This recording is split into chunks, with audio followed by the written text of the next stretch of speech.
And why did I save this one for last? Because it says, which of the following is true about this curve at that point? And these are saying my slope does or does not exist. And then it's talking about the tangent line. So obviously we got to go find dy dx if they're asking about it, right? Guys, I saved this one for last, even though it looks a lot like what we just did. But the reason I saved this for last is, what do I have to worry about with my fig plus gif here? My f is what? It's a negative x, as before it was a positive x. So I just think a negative makes it a little harder. Do you guys have room to write this maybe up above a little bit? To the right? Let's go to the right a little bit. We'll write pretty small. Derivative of x squared. 2x. You guys, I think it's really helpful to put that negative with the f. And then I'm going to just make my y the g. So let's take our time. What would f prime be if f is negative x? Derivative of negative x? Negative 1. Times g. Beautiful. You just did fig. You just did f prime times g. We got to add g prime to that. Say it again, bro. dy. He's like, cool, my g is y. I know the derivative of a y is dy dx. This is what I want to make sure we do okay. What's my f? Negative x. You guys, if I wrote it like this, is that right? No, that's g prime minus f. So you got to just make sure that you're throwing that in parentheses. That's g prime times f. Okay. The derivative of y squared, be careful. So close. Just think about derivative of y squared first. 2y, right? And then what it has to follow that? dy dx. The derivative of 3. Good. A lot of times we leave that as a 3, so it's just a little reminder. You guys, I really think it's faster to plug in the point. Me personally, I say let's plug in the point now, just so we're seeing numbers instead of variables. 2 times x would get me 4. Minus 1 times y would get me minus 1. Very good. And then I have plus dy dx minus x. How might I want to rewrite that if I'm putting in a 2 right there? Minus 2 dy dx. I dig that math. Thank you. Plus 2y dy dx. What's that going to get me? Yeah, just 2 dy dx. Ro, what's happening? Yep. 2 dy dx equals 0. Now we got to go solve for dy dx. I got a 4 minus 1, so I've got a 3. Whoa. What did we get? What's negative 2 dy dx plus 2 dy dx? Nothing. I don't have dy dx. I don't have a dy dx. Does not exist. All right, so we're digging for does not exist. Agreed. But how are we going to know about that slope? If it's going to be horizontal or vertical? Let's think about this real fast. What makes a slope horizontal? 0. The slope has to be equal to 0. What makes it vertical? Undefined.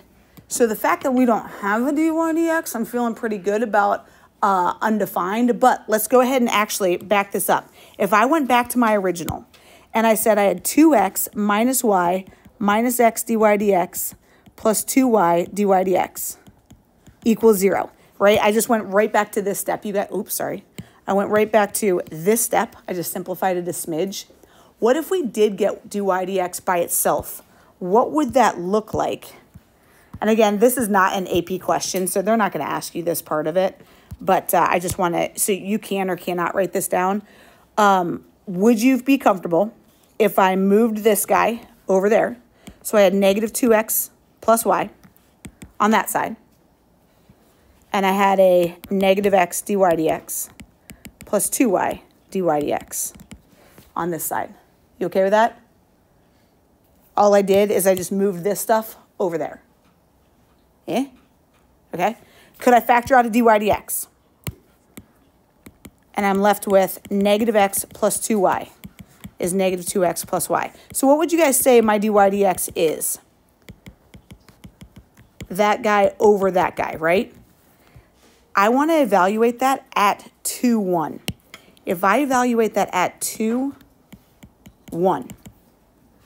What happens when I plug in a 2 right here for x? What would I get right there? Negative 4 plus a 1 for my y. Negative 3. What if I plug in a 2 for my x right here? Negative 2 plus 2 gets me a 0 in the denominator. I'm rising negative 3 and I'm running 0. I'm rising negative 3 and I'm running 0. What is that line going to look like? The slope? It's going to be vertical and undefined. So that's why not only does my slope not exist, is because that tangent line is vertical. Because whenever you divide by 0, it's undefined.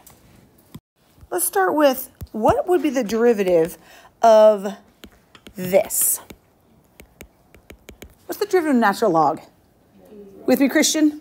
Yeah, 1 over x, right? What if I said natural log of 2x? 1 over 2x times the derivative of my 2x. 2. So is that really the same as 1 over x still? That's kind of funny. Now, let's talk about this real fast. You're like, why did you multiply by 2 here and not multiply by something here? You guys, the derivative of natural log is always 1 over this value times the derivative of that value. What's the derivative of x? 1. Beautiful. That's why I didn't waste the time. Here, it's 1 over this value times the derivative of that value. Cool? What if it was, oh golly, what if it was, oh, so many things. Y equals natural log of 3x to the 6th. 1 over 3x to the 6th times 18x to the 5th. Final answer. 18 divided by 3 is 6. X to the 5th over x to the 6th leaves me with an x down there. Okay with that? Okay, so that's our little warm-up. So now we can do this guy. Now, I'm going to give you questions like this. These are my favorite. AP will give you a free response question just like this where they say, hey, here's my function. Verify that's the derivative. You literally know what the answer is. We just have to go get it. And it's not even a multiple choice. You're like, oh, bless you. I just have to make this look like that. And they will make that a free response question, which is really nice. So let's go do it. You guys, if y equals natural log of 3x plus 4, what's the derivative of y? dy dx, very good. And then the derivative of natural log of 3x plus 4y? 1 over 3x plus 4y times.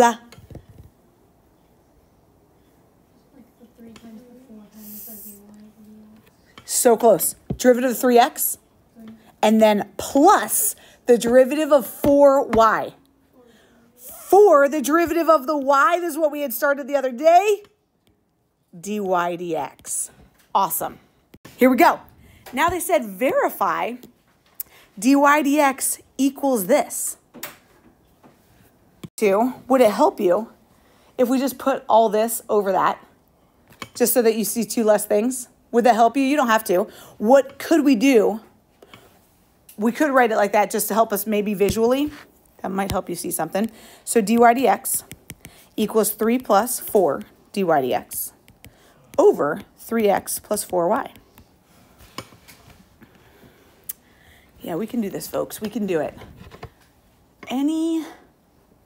What do we typically do when we got a fraction over here? By the denominator? What were you saying, J-Bro? Do it, J-Bro. Multiply by the denominator. What would we get? 3x plus 4y times dy dx. Love it. 3x plus 4y, he says that's going to be multiplied by dy dx equals how much, J-Bro? 3 plus 4 dy dx. Love it. 3 plus 4 dy dx. You're so right. Now, they want us to verify dy dx is this. You guys, I got to get my dy dx's on one side. What I would do personally is I'd distribute this out so that it's no longer just multiplied by this quantity. So I say let's distribute.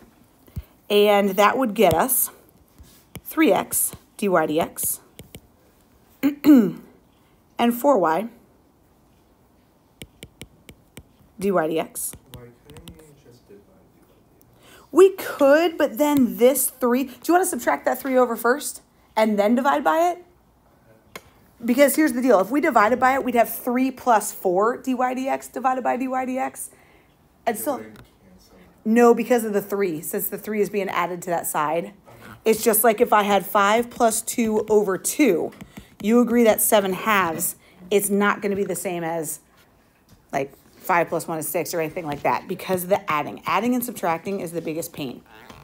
So, right now, whoop. Now we got to get our dy dx's on one side.